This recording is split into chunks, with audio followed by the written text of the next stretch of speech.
This tutorial is going to go over how to use the tools in Jamboard for your Jamboard templates.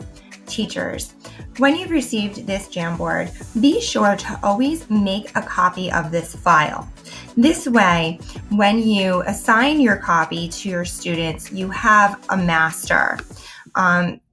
This is a template that is going to be utilized by a number of students or a few classes. So we want to make sure that we have our master copy blank and fresh so that we can manipulate our file any way that we want. So I have my Foursquare writing template up.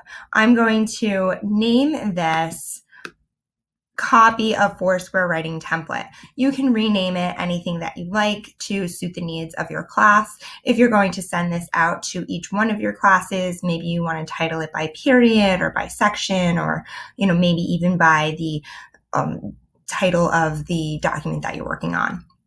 So I'm going to hit OK, and now I have my copy here. Again, I made my copy by clicking on the snowman that says More Actions, and then make a copy. Okay. Let's also take a look at the share settings while we're here. Whenever you open a Jamboard in Google Meet, or when you share your slides with your students, you're going to hit the blue square that says Share. Say that 5 times fast. We have our link settings. We're going to change the settings from View to Edit. Okay. Now, when we share our slide or jam with our students, they will now have editing privileges. Just to be cautious, since there is no view history or no way to determine who is editing a document if we're doing this in a whole class setting, when we are done using our Jamboard, we're going to change this back to view.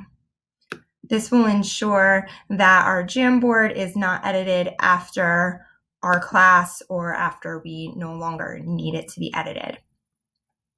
This template is a Foursquare writing template. There are a variety of templates that we have. To advance to the next slide, we're going to hit this right arrow. Okay. This will go over, this slide here goes over the different tools. And then the next frame is our blank slide.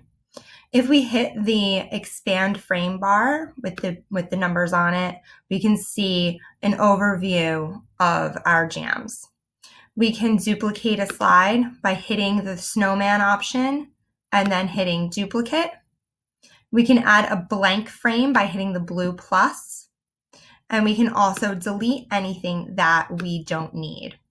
So since you've made a copy of your Jamboard, if you feel you don't need either the instructions for how to do Foursquare writing, or if you don't need the how to use the tools option, or if you would like extra templates, you can do that. You can duplicate or delete as needed. So let's go back to our slide. We're going to use this blank slide here to add a topic sentence and then our supporting sentences. We have several options here. Again, we have a pen option, which also expands its width. So we have a pen, a marker, a highlighter, and a brush. And we have a few different colors. If you're using the Jamboard app on your phone, or if you have a touchscreen device, this is a great option for you because you can use your fingers to write right on your Jamboard. If you're really good with the mouse, it's also an option for you too. You have an eraser, a cursor, and then the sticky notes. I think I like the sticky notes most of all because we can use different colors or we can use transparent. So I can write my topic sentence right here and then hit save and then cancel to get out of the sticky notes. And then when I click on my square on my sticky note, I'm going to hold my mouse down and then drag it over to the middle of my frame.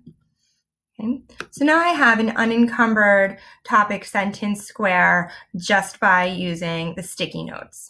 I can also add a text box if I choose to.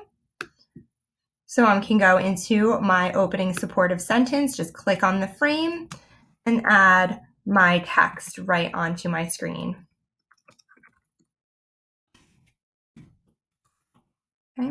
I can drag this, hold my mouse down and drag. I can make it bigger. I can rotate, and I can copy or delete or edit as needed. So I can bring that over here, and then I can edit my text. Or I can use my sticky notes and do the same thing. And then I'm going to hit save and then cancel. And then I can drag over here and then duplicate as needed. Okay. So that's how we use the text boxes and sticky notes. We can also add images if we would like to. I can upload a file from my computer, or I can do a Google image search, or grab from my Google Drive or my stored photos. I like to use the Google image search. That way I don't have to save or download anything. If I'm writing about the seasons and this is a Thanksgiving theme, I'm going to type in Thanksgiving into my search bar and then insert the image that appeals to my template. And then again, I can rotate, and I can also size up and down by hovering over the blue mark and then drag anywhere on my template. Okay. So this is how we use the sticky notes, the text boxes, and inserting images. Okay. I hope this helps. Please let me know how you are using your Jamboard templates. Thank you so much.